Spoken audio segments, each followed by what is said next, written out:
contrôle du parrainage. D'ailleurs moom le leader de Gëm Sa Bopp sax il est contre toute idée de report jëm ci élection présidentielle bi ñuy wàcc. Ban lecture. waaw d'abord xam nga la chose la plus essentielle mooy lu ñëpp di wax depuis tout le temps mooy le respect du calendrier républicain. Oui. Parce que tamit un premier report d'une élection présidentielle au Sénégal ouvre toutes les voies à toutes les formes de jurisprudence possibles. te une fois mu am jàpp nañu ni dina difficile mu bañ a amaat donc buñ ko report bu amoon 2024 dañu demaat yeneen élection yoo xam ne daañu créer les conditions d'un autre report comme cela a été le cas xam nañ ko fii élection locale au Sénégal par exemple mosuñu respecter la date retenue en première instance si li nga xam mooy organiser élection locale depuis 1984 les élections locales ne se sont jamais tenues à date échue donc présidentielle nag moom loolu waruñu ko xalaat parce que comme on le sait la convocation du collège électoral a été faite depuis. C'est ça. Retire nañu la date de la tenue du scrutin et puis le processus est enclenché mais xam nañu ni que le processus malheureusement est teinté en tout cas de soupçons liés à une non-transparence par rapport ak li nga xam moo di contrôle bi. maa ngi dégg le ministre porte-parole du gouvernement di wax ni sax am na lu bari loo xam ne am na lu ñu war a mën a joyanti si li nga xam ne mooy système de parrainage bi. C'est ça. te ñëpp d'accord nañu ni que système de parrainage bi nu ñu ko tëggee. cour système CEDEAO. voilà cour de justice CEDEAO. voilà nu ñu ko tëggee moo baaxul. comme ni ma koy waxee rek on a adopté le parrainage sans savoir l'adapter. te la non-adaptation du parrainage malheureusement tant que ñu ngi ko cëwee nii te cour de justice CEDEAO waxoon ni changer leen rectifier leen ko commission observateur union européenne waxoon ni kiiwul leen ko defaral leen waat ko commission électorale nationale autonome junjaat ko ci rapport am defe naa ni ñetti dëgg yooyu rek ñu toogoon waroon nañu mën a fexe nu ñu jooyante li nga xam moo di kii bi parrainage bi mais xoolal dialogue bi lan la génnee mooy wàññi le taux de 1 à 0,8 ñu wàññi ko de 0,6 à 0,8. loolu kese la pratiquement. ak le parrainage optionnel. voilà ak le parrainage optionnel. système de contrôle bi. tey ni moo gën a ci doy waar parce que on a l'impression que ce ne sont pas les 7 sages. ñoo invalidé mais c'est un informaticien. un informaticien. qui élimine. c'est vrai. waaw léegi informaticien comme ni ma ko waxee. On ne délègue pas des pouvoirs à un informaticien lorsqu'il s'agit de prendre des décisions concernant surtout li nga xam mooy l'avenir du pays parce que Mohamed kooku amaana si contrôle am machine bi am na faille parce que logiciel la te logiciel dañ koy paramétrer paramétrage yu logiciel loo ko paramétrer logiciel Mohamed dafay dof léeg-léeg nga jël drone avec tout le système technologique qui l'accompagne nga yónni ko Médina mu jaar dem waagu ñaay si non technologie la woto xoolal luñ ci liggéey oto nuñ ko liggéeyee ak lañ cay defar lépp lu mu kii nga yeewu cuqu oto bi du wuyu te pourtant amul benn défaut mécanique. D'où l'invite de certains. voilà ne xëy na yow loolu bu mënee am. war nañ mën a tàbbi. si contrôle physique. physique bi. contrôle physique bi parce que alternative day am. c'est ça. Il y a toujours une alternative. on a dépensé beaucoup d'argent ci fichier. voilà on l'a pas utilisé. pourquoi à quelle fin. kon mënoon nañu jàpp ni rek contrôle bi ku nekk na wut système boo xam ne daal c'est numérisé boo ñëwee moom ngay présenter. disque la CD la ndax am ñun dañoo bëggoon a jëm kanam ba nga xam ne en réalité dañ lay jox ab clé ma ne la clé boobu que développer logiciel la mën nañu trouver un autre système numérique boo xam ne ay la yëwoon loo sa def ak quelle que soit la durée boo demee dañ koy ubbi mu lépp tijjee ko. lépp leer te dara du ci am. jàpp naa ni loolu maintenant le système reprend le contrôle reprend le ni ñu koy waxatee. le parrainage. pas le parrainage dans sa collecte. Bien sûr. mais le parrainage dans son contrôle. le contrôle. voilà jàpp naa ni aujourd'hui ce sera malheureusement trop tard parce que en réalité cet appel là gars yi duñ ci wuyu.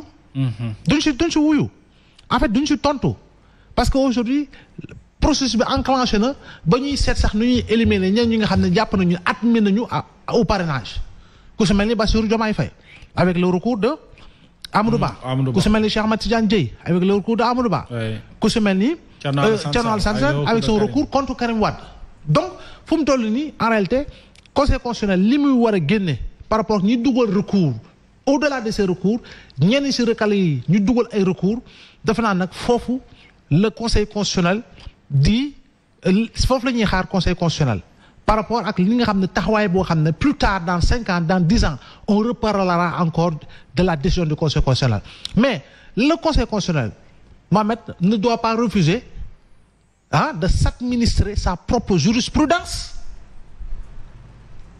tey nii le conseil constitutionnel warul nangu bañ a jëfee propre jurisprudence am. En 98. Oui, la jurisprudence de Insa Sangaré en 98. C'était. Amsatou Sow Sidibé l'a rappelé. Voilà, c'était une décision du conseil constitutionnel. Mais le conseil constitutionnel, même si c'est toujours le conseil constitutionnel, ça les mêmes membres parce que l'institution est là. Donc ce conseil ne doit pas refuser de s'administrer sa propre jurisprudence. moo tax fu mu toll nii malheureusement jàpp naa ni ñi nekk si biti di xaar en réalité dugal recours lan la si conseil constitutionnel di wax man jàpp naa ni jamono ji la ñoom ñëpp war a def li nga xam ne mooy dajaloo mooy booloo mooy waxtaan mooy sottante xalaat ba tracer une ligne de démarcation xam ñoom ban tànneef la ñuy def ëllëg ak fan la ñu war a mën a teg seen tànk avec un objectif ou des objectifs précis à atteindre mais aujourd'hui ay la yowoon demander ou militer pour un report en réalité ça pourrait mener le Sénégal si yeneen tourbillon yoo xam ne en réalité day nekk tourbillon boo xam ne ce sera teinté d'obscurité à tout point de vue. C'est ça. Donc man daal jàpp naa ni. ñoom moo xam Bougane la moo xam ni ñu koy waxatee docteur Abdourahmane Diouf la moo xam Aminata Touré la moo xam ñeneen ak ñeneen ñëpp je dis encore une fois am nañu dugal recours tant que le système arrange ce que ça arrange jàppal ni ay arrêté système bi wala arrêté système duñ ko jëfee.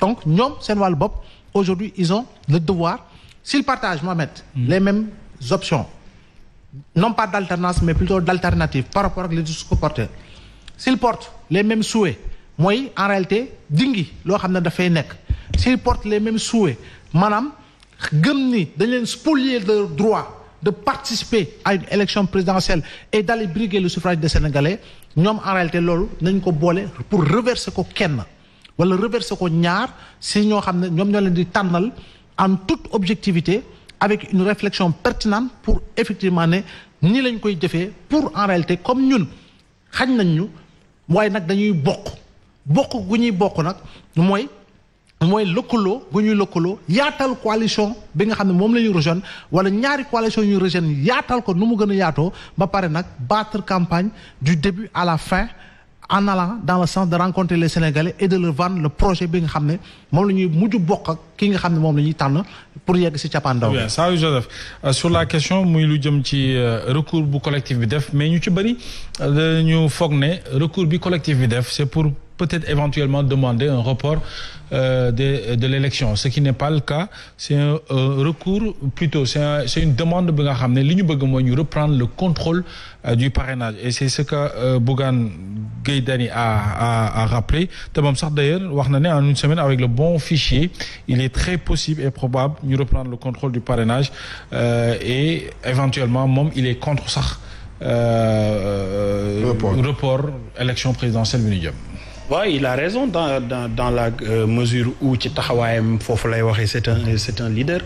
Mais li ma ci jaaxal mooy président de la République bi nga xamante ni si dañ ko bind te fi mu toll nii yaakaar naa la situation revient au Conseil constitutionnel bu ñuy wax séparation des pouvoirs rek kenn ku nekk dañ la war a bàyyi nga doxal sa doxalin. yaakaar naa loolu mooy wàll bi nga xamante ni moo si njëkk. beneen aspect bi nga xamante ni si am na ko lii ñëpp seetlu mooy parrainage bi.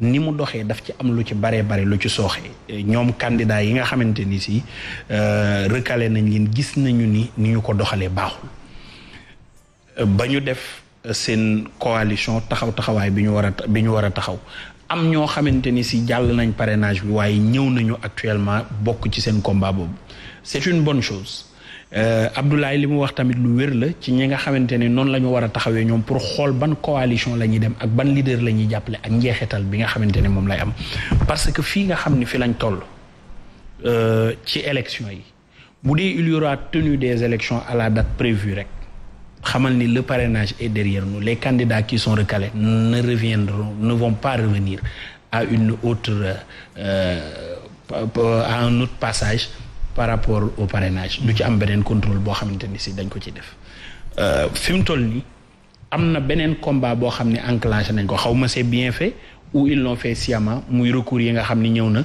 ci candidats yi nga xam ni jot nañoo jàll au parrainage pendant ce temps léegi y a un panel qui est créé par les candidats boo xam ne candidats yi jàll ak ñi ñu bloqué ñoom ñoo nekk ci biir foofa rek rayante gaa nga fa am na ñu nekk ci biir foofa noonu di dóor ay xeer yeneen candidats yi nga xam ne dañoo ñëw di leen jàppale yeneen candidats yi nga xam ne dañoo ñëw di leen jàppale kenn ku nekk ngi lal sa ay pexe di waxtaan di commencer tëgg ay coalition ce qui serait intéressant mooy Abdoulaye bi nga dialogue bi lii moom moo ci dolliku ñoom ñi li nga xam ne tey jii ñoom la situation bi dal ñu ci bari ci ñoom xam-xam bii nga xam ne am nañ ko te gis-gis bii nga xam ne am nañ ko yaakaar naa bu doon ñëwoon nañ mu bokkoon ci dialogue bi lu nu fay sotti bu nu ko fa jëlee dina doon loo xam ne bu ñu ko appliqué du jur ay jafe-jafe waaye bu ñu demul ci dialogue bi bàyyi ba loola noonu a jàll ba gàllankoor ñëw dal ci seen kaw ndax fi ñuy tànnee boo fa newul li ñuy tànn mooy appliqué wu ci sa kaw léegi bu loolu appliqué woo ci sa kaw julal la gàllankoor tey jii ngeen dajaloo bind président de la république pour mu jóg ci loolu noonu